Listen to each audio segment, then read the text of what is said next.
आज जिस विषय पे हम चर्चा कर रहे हैं वह केवल एक विषय नहीं है, भारत की आत्मा का एक हिस्सा है।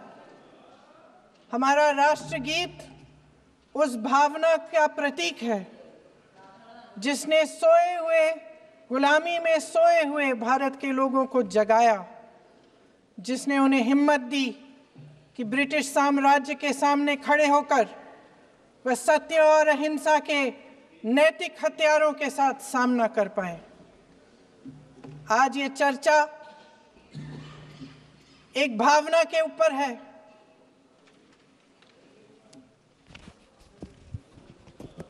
और जब हम वंदे मातरम का नाम लेते हैं तो वही भावना हमारे दिल में उजागर होती है। जब हम वंदे मातरम का नाम लेते हैं तो हमें उस पूरे इतिहास की याद आती है जो स्वतंत्रता संग्राम का इतिहास था, उसकी पीड़ा, उसका संघर्ष, उसका साहस, उसकी नैतिकता, उसका जो बल था कि ब्रिटिश साम्राज्य उसके सामने झुका। अध्यक्ष महोदय, वंदे मातरम उस आधुनिक राष्ट्रवाद की अभिव्यक्ति है जिसने भारत के लोगों को एक राजनीतिक और नैतिक आकांक्षा से जोड़ा, जिसने भारत के लोगों को एक साझा नियति के उत्तराधिकारी, एक साझा भविष्य के निर्माता के रूप में देखा। लेकिन आज की ये बहस मुझे कुछ अजीब सी लग रही है। जैसे मैंने कहा, ये गीत देश की आत्मा का हिस्सा बन चुका है। 150 सालों से देशवासियों के दिलों में ये गीत बस चुका है। 75 सालों से हमारा देश आजाद है, तो फिर आज इस बहस की क्या आवश्यकता है?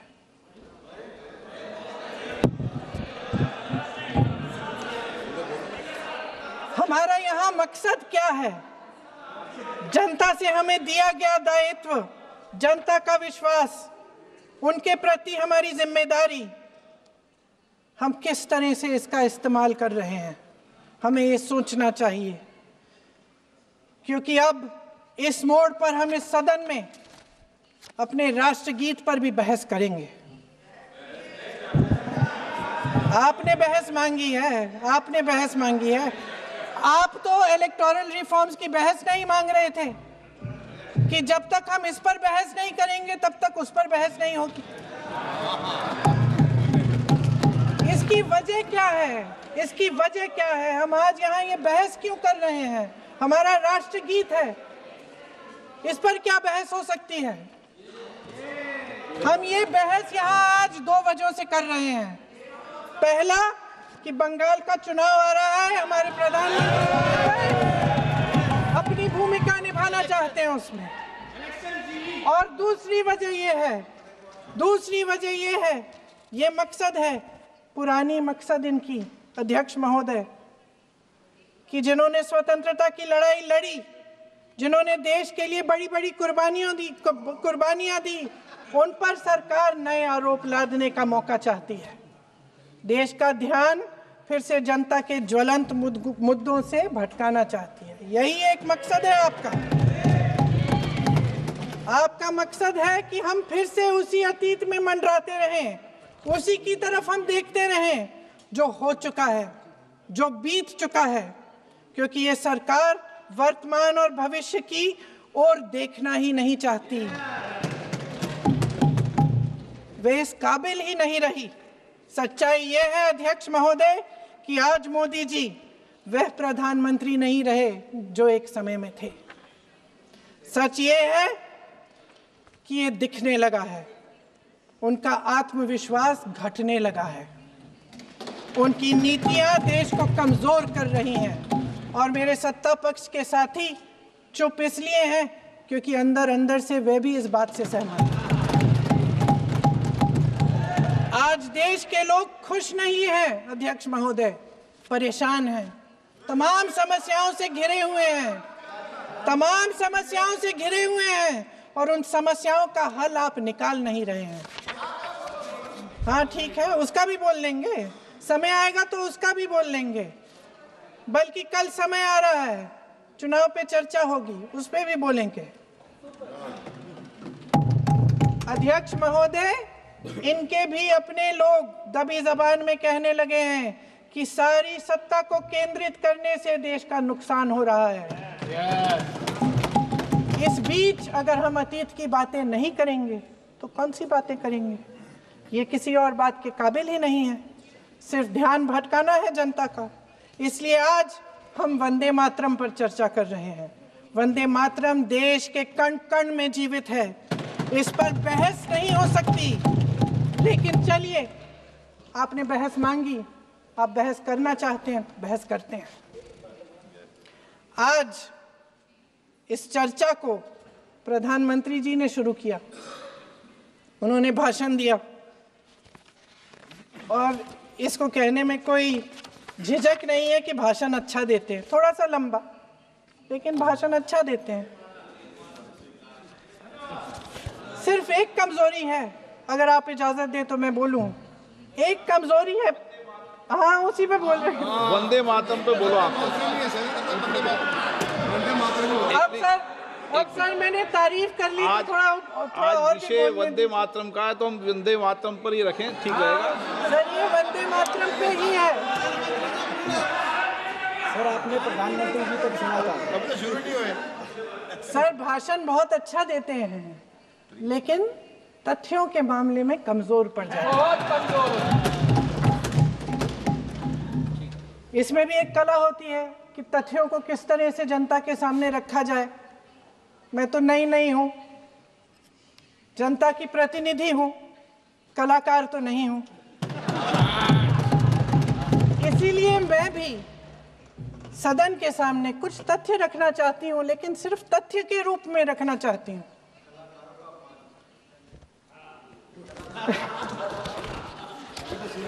मैं उदाहरण दूं, उदाहरण दे देती हूँ। सर मांग रहे हैं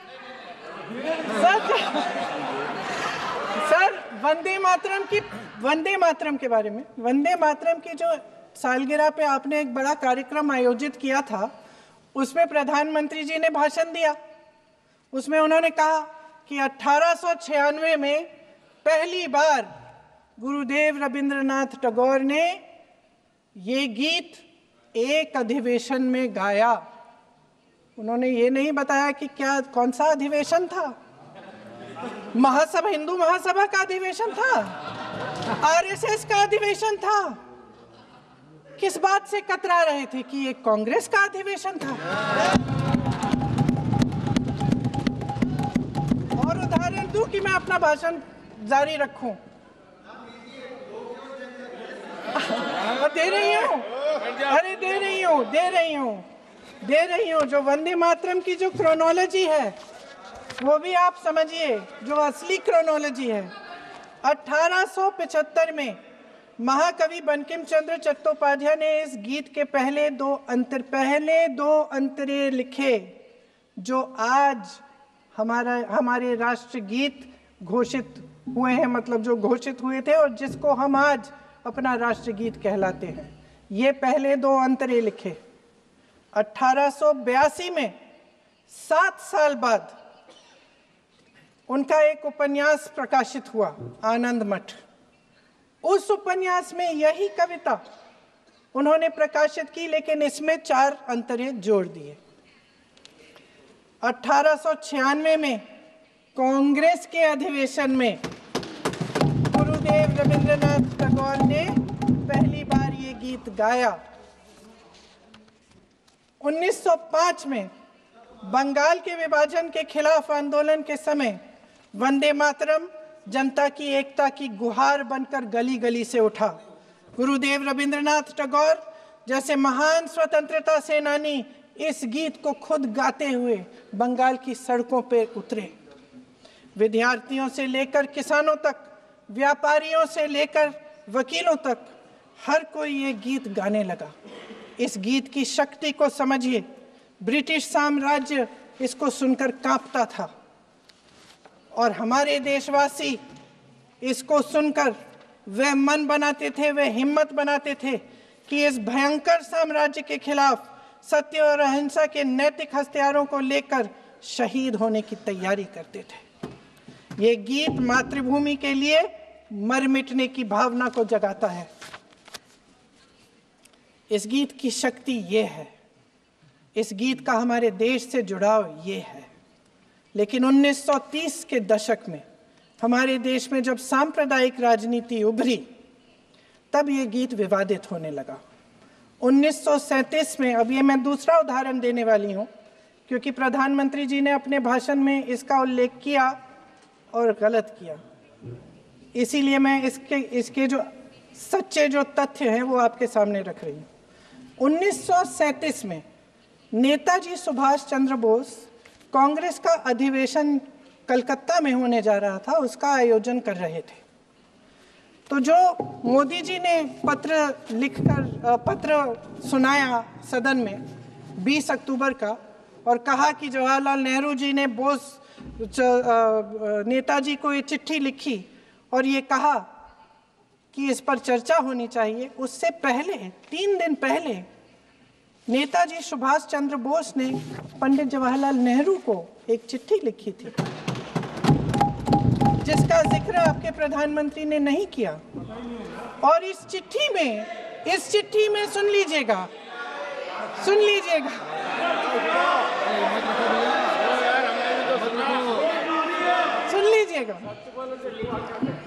आप नेताजी के लफ्ज नहीं सुनना चाहते? बंगाल का चुनाव आ रहा है।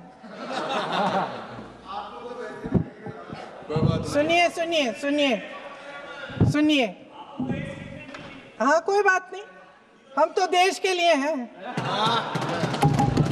हम देश के लिए हैं। आप चुनाव के लिए हैं, हम देश के लिए हैं।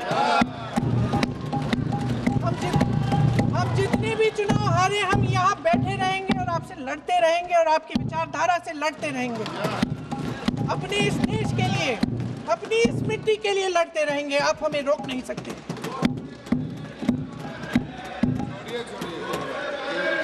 सुन लीजिए सुभाष चंद्र बोस जी ने क्या कहा। सुन लीजिए। My dear Jawahar, reference Vande Mataram. We shall have a talk in Calcutta and also discuss the question in the working committee if you bring it up there. I have written to Dr. Tagore to discuss this matter with you when you visit Santi Niketan. Please do not forget to have a talk with him when you visit Santi Niketan. ये 17 अक्टूबर को लिखी जाती है। 10 अक्टूबर को नेहरू जी इसका जवाब देते हैं और आपके और 20 अक्टूबर को, हाँ ठीक है, 20 अक्टूबर को नेहरू जी इसका जवाब देते हैं। इस जवाब की एक पंक्ति प्रधानमंत्री जी ने सुनाई, बाकी पंक्तियां क्यों नहीं सुनाई? क्योंकि उनमें नेहरू जी क्या कह रहे हैं? There is no doubt that the present outcry against Vande Mataram is to a large extent a manufactured one by the communalists. Whatever we do, we cannot pander to communalists' feelings, but to meet real grievances where they exist. I have decided now to reach Calcutta on the 25th morning. This will give me time to see Dr. Tagore as well as other friends. समझ रहे हैं आप? प्रधान चुप है तो समझ ही गए होंगे। फिर क्या होता है?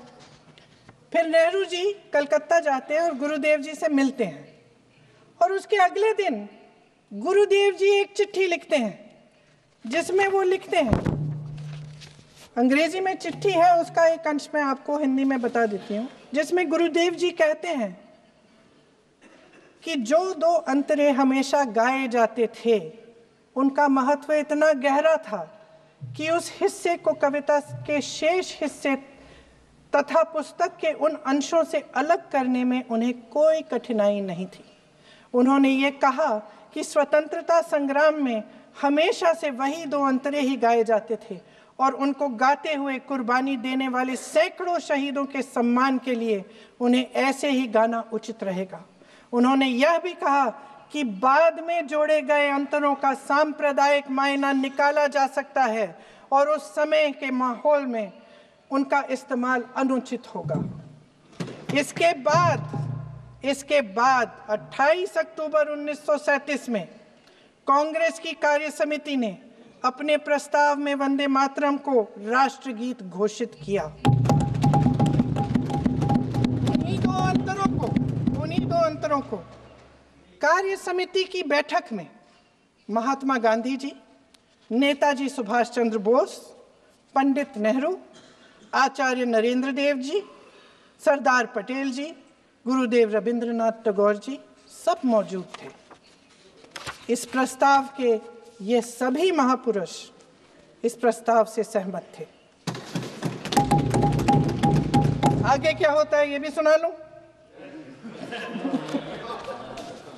भारत की आजादी के बाद जब इसी गीत के इन्हीं दो अंतरों को 1950 में डॉक्टर राजेंद्र प्रसाद जी ने संविधान समिति में भारत का राष्ट्रगीत घोषित किया, तब लगभग यही महापुरुष मौजूद थे। इनके साथ साथ B.R. अम्बेडकर जी भी सभा में थे और इनके साथ साथ मेरे सत्ता पक्ष के साथियों के नेता श्री श्यामा प्रसाद मुखर्जी भी मौजूद थे। वही दो अंतरे राष्ट्रगीत घोषित किए। किसी ने कोई आपत्ति जारी नहीं की, कोई आपत्ति नहीं जताई। वैसे इन तथ्यों के साथ जुड़ा एक और तथ्य भी है जो मैं यहाँ पे आपके सामने रखना चाहती हूँ। आज हम अपने राष्ट्रगीत पर बहस कर रहे हैं, लेकिन हमारा राष्ट्रगान भी एक कविता का एक अंश ही है, एक लंबी कविता का एक अंश है। और इन दोनों राष्ट्रगीत और राष्ट्रगान के अंश को चुनने में सबसे बड़ी भूमिका गुरुदेव रविंद्रनाथ टैगोर की थी। वंदे मातरम के स्वरूप पर सवाल उठाना, जिसे संविधान सभा ने स्वीकार किया, न सिर्फ उन महापुरुषों का अपमान करना है जिन्होंने अपने महान विवेक से ये निर्णय लिया, मगर एक संविधान विरोधी मंशा को भी उजागर करता है। क्या सत्ता पक्ष के हमारे साथी इतने अहंकारी हो गए हैं कि अपने आप को महात्मा गांधी जी से, रविंद्रनाथ टैगोर जी से, राजेंद्र प्रसाद जी से, बाबा साहब अम्बेडकर जी से, मौलाना आजाद जी से, सरदार पटेल जी से, सुभाष चंद्र बोस जी से बड़ा समझने लग गए हैं? मोदी जी का अपने भाषण में ये कहना कि राष्ट्रगीत को एक विभाजनकारी सोच द्वारा काटा गया, उन सब महापुरुषों का अपमान है जिन्होंने अपना पूरा जीवन इस देश की आजादी की लड़ाई में झोंक दिया। वंदे मातरम को विभाजित करने का आरोप लगाकर आप पूरी संविधान सभा पर आरोप लगा रहे हैं, उसके हर एक नेता को दोषी ठहरा रहे हैं। यह हमारी संविधान सभा और हमारे संविधान का खुला वार है। और जहां तक जवाहरलाल नेहरू जी की बात है, जितनी देर हमारे प्रधानमंत्री देश के प्रधानमंत्री रहे हैं, 12 साल हो गए हैं, लगभग उतने ही सालों के लिए जवाहरलाल नेहरू जी जेल में रहे। किस लिए? इस देश की आज़ादी के लिए। उसके बाद 17 साल के लिए प्रधानमंत्री रहे। आप बड़ी आलोचना करते हैं इनकी, लेकिन अगर इन्होंने इसरो नहीं बनाया होता तो आज आपका मंगलयान नहीं होता। अगर DRDO नहीं बनाया होता तो तेजस नहीं बनता। अगर IIT और IIM नहीं बनाए होते तो हम आज IT में आगे नहीं होते। अगर एम्स नहीं बनाया होता तो हम कोरोना की जब बड़ी चुनौती का सामना कैसे करते? हाँ, वही बना रहा है, नहीं बना कुछ भी। इसका मतलब है इस मुद्दे का जवाब नहीं है आपके पास है? अगर इन्होंने BHEL, गेल, सेल, भाखड़ा नंगल ये सब नहीं बनाया होता जो आप सब बेच रहे हैं, तो ये विकसित भारत कैसे बनता? और मत कहिए बाकी। पंडित जवाहरलाल नेहरू इस देश के लिए जिए। सुन लीजिए, बाकी भी भेज देंगे जी। पंडित जवाहरलाल नेहरू इस देश के लिए जिए और देश की सेवा करते करते उन्होंने दम तोड़ा। फिर भी सुन लीजिए, मेरी एक सलाह ले लीजिए, मेरी एक सलाह ले लीजिए। सर मैं आपको आपके माध्यम से सलाह दे रहे हैं। अब छोड़ना नहीं है। सर मैं आपके माध्यम से एक सलाह दे देती हूँ। हमारे प्रधानमंत्री महोदय 12 सालों से इस सदन में हैं, मैं मात्र 12 महीनों से हूँ। फिर भी छोटी सी सलाह है। उन्होंने अभी हाल ही में चुनाव था, कुछ महीनों पहले उन्होंने एक सूची निकाली थी कि विपक्षी दलों ने और विपक्ष के नेताओं ने कितने अपमान किए हैं इनके, और उसमें शायद 90-99 ऐसे उन्होंने अपमानों की सूची बनाई थी। तो मैं उनको एक छोटी सलाह देना चाहती हूँ कि नेहरू जी से जितनी भी शिकायतें हैं, जितनी भी गलतियाँ उन्होंने की आपके जहन में, जितनी भी गालियाँ देनी है, जितना भी अपमान करना है, उसकी भी एक सूची बना दीजिए। नहीं, बात खत्म नहीं है। 999 अपमान, 9,999 अपमान, सूची बना दीजिए और फिर हम एक समय निर्धारित करते हैं। जैसे हमने 10 घंटे आज वंदे मातरम पर हमने बहस किया है ना, उस तरह से हम अध्यक्ष महोदय जी से पूछेंगे, एक समय निर्धारित करेंगे, 10 घंटे, 20 घंटे, 40 घंटे, जितने घंटों में आपकी ये शिकायत पूरी हो जाए, माननीय सदस्य आप शांत हो जाएं और हम बहस कर लेंगे। लेकिन इस सदन का कीमती समय, जिसके लिए हमें यहाँ पे जनता ने भेजा है, जैसे हमें जनता की समस्याओं को हल करने के लिए चर्चा करनी चाहिए, इस्तेमाल करना चाहिए, उसको एसी के लिए इस्तेमाल करिए। उसके बाद जैसे अंग्रेजी में कहते हैं ना, जैसे अंग्रेजी में कहते हैं कि once and for all let's close the chapter। Close कर लीजिए, देश सुन लेगा क्या क्या शिकायतें हैं, किसने क्या किया, इंदिरा जी ने क्या किया, राजीव जी ने क्या किया, परिवारवाद क्या होता है, नेहरू जी ने कौन सी गलतियां की, सुना लीजिए, फिर खत्म। उसके बाद बेरोजगारी, महंगाई,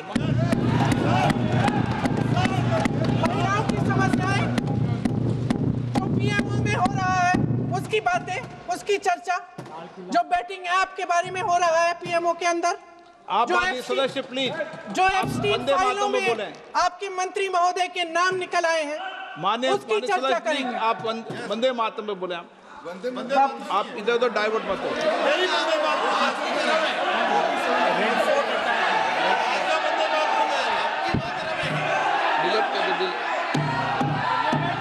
क्या हो गया? आप 1 मिनट, हाँ कर दो। क्या हो गया? अंत में चिड़ी गए।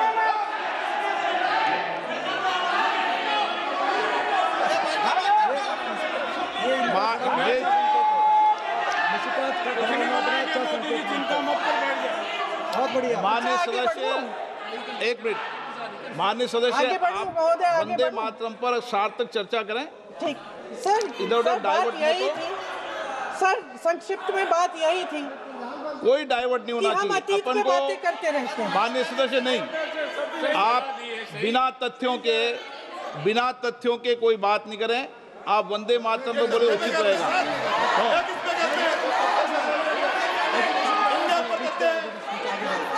मैं प्लीज, अध्यक्ष महोदय, मैं आपकी बात मानती हूँ, लेकिन बिना तथ्य के बहुत सालों के लिए ये हम पर आरोप डाल रहे हैं। हम चुपचाप सुनते हैं, इनको भी थोड़ी सी संतुलन होनी चाहिए, सुनने की थोड़ी सी हिम्मत होनी चाहिए। ये राजनीति है, हम बोलेंगे, आप वंदे मातरम बोलें। वंदे मातरम सर। महोदय, आज की ये बहस सिर्फ ध्यान भटकाने के लिए की जा रही है, क्योंकि ये सरकार इस देश के वर्तमान की असलियत छिपाना चाहती है। आज देश का युवा कितना परेशान है, कितनी मुश्किल में है, पेपर लीक होते रहते हैं, बेरोजगारी है, महंगाई इतनी बढ़ चुकी है। इसकी चर्चा हम सदन में क्यों नहीं कर रहे हैं? आरक्षण के साथ जो हो रहा खिलवाड़ है, उसकी चर्चा हम यहाँ क्यों नहीं कर रहे हैं? महिलाओं की बात होगी, बड़े बड़े ऐलान होंगे, मगर उनकी परिस्थितियों को सुधारने के लिए कोई ठोस कदम यहाँ क्यों नहीं उठाया जा रहा है? इन्हीं दरवाजों के बाहर खड़े होकर पत्रकार तरह तरह, आपने कहा कि आरोप मत लगाइए बगैर तथ्य के, तो मैं बोलूं कि नहीं बोलूं? नहीं, बिल्कुल नहीं। सर क्यों नहीं? नो, आप उधर की बात मत बोलो। आप जल्दी से बोल लेते हो, फिर आप सदन में बंद जो कर कुछ देना। भी बोले वो तथ्यों से बोले। आपको हर चीज ऑथेंटिक करनी पड़ेगी, इसलिए आप तथ्यों से बोले। तत्ते पे लगाए। अच्छा सर, बड़े बड़े शहरों में प्रदूषण है, लेकिन हम इस सदन में बैठकर सिर्फ छोटी छोटी बातें करेंगे। जी, जो अतीत की बातें हैं ना, जो अतीत की बातें हैं ना, जो बार बार आप चाहते हैं कि हम पीछे देखें, लेकिन हम आगे भविष्य की बात, वर्तमान की बात, जो असली समस्याएं हैं उनकी बात न करें, ये छोटी बात होती है। आप में हिम्मत है तो भविष्य की बात करिए, हिम्मत है तो बात करिए कि बेरोजगारी क्यों है, कि पेपर लीक क्यों होते हैं। बना के आए हो।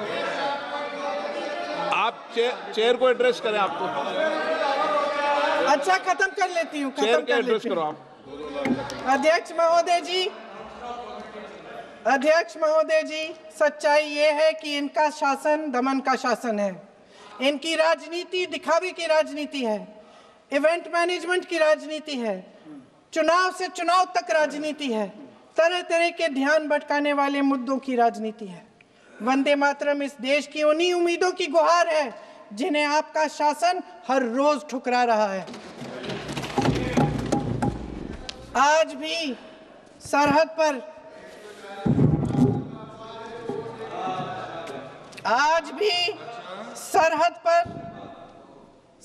पर जवान जब दुश्मन का सामना करता है तो उसकी छाती में वंदे मातरम गूंजता है। आज भी जब हमारा खिलाड़ी अंतर्राष्ट्रीय खेलों में जाता है तो उसके दिल की धड़कन में वंदे मातरम होता है। आज भी इस देश के करोड़ों देशवासी जब अपने राष्ट्र ध्वज को फहराते हुए देखते हैं तो उनकी जबान पर वंदे मातरम, वंदे मातरम, वंदे मातरम आता है। कांग्रेस के हर एक अधिवेशन में 1905 से लेकर आज तक सामूहिक तौर पर वंदे मातरम गाया जाता है। आपके अधिवेशनों में गाया जाता है कि नहीं,